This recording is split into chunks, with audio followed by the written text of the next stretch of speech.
Good morning.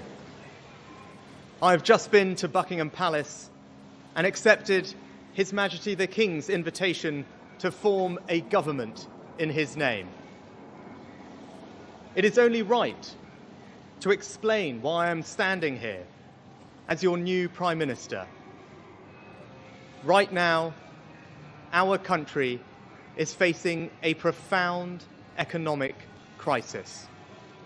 The aftermath of COVID still lingers.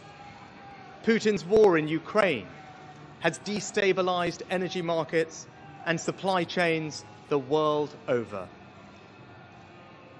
I want to pay tribute to my predecessor, Liz Truss. She was not wrong to want to improve growth in this country. It is a noble aim. And I admired her restlessness to create change. But some mistakes were made. Not born of ill will or bad intentions. Quite the opposite, in fact. But mistakes nonetheless. And I have been elected as leader of my party and your Prime Minister, in part, to fix them. And that work begins immediately. I will place economic stability and confidence at the heart of this government's agenda. This will mean difficult decisions to come. But you saw me during COVID doing everything I could to protect people and businesses with schemes like furlough. There are always limits, more so now than ever. But I promise you this, I will bring that same compassion to the challenges we face today.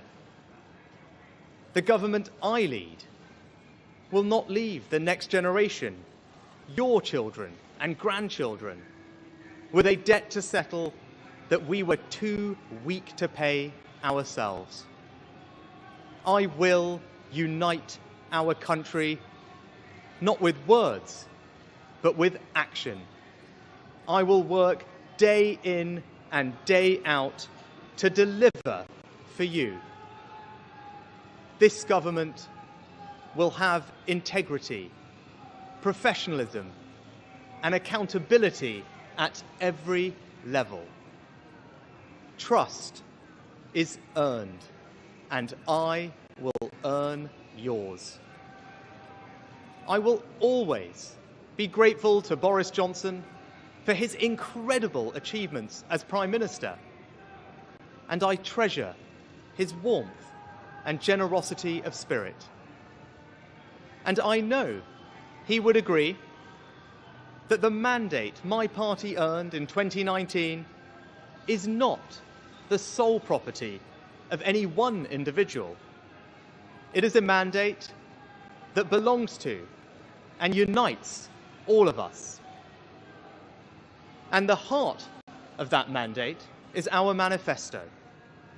I will deliver on its promise: a stronger NHS, better schools, safer streets, control of our borders, protecting our environment, supporting our armed forces, levelling up, and building an economy that embraces the opportunities of Brexit, where businesses invest, innovate, and create jobs. I understand how difficult this moment is. After the billions of pounds it cost us to combat COVID, after all the dislocation that caused, in the midst of a terrible war that must be seen successfully to its conclusions, I fully appreciate how hard things are. And I understand too that I have work to do to restore trust after all that has happened. All I can say is that I am not daunted. I know the high office I have accepted, and I hope to live up to its demands. But when the opportunity to serve comes along, you cannot question the moment, only your willingness. So I stand here before you, ready to lead our country into the future, to put your needs above politics, to reach out and build a government that represents the very best traditions of my party. Together, we can achieve incredible things. We will create a future worthy of the sacrifices so many have made, and fill tomorrow and every day thereafter with hope. Thank you.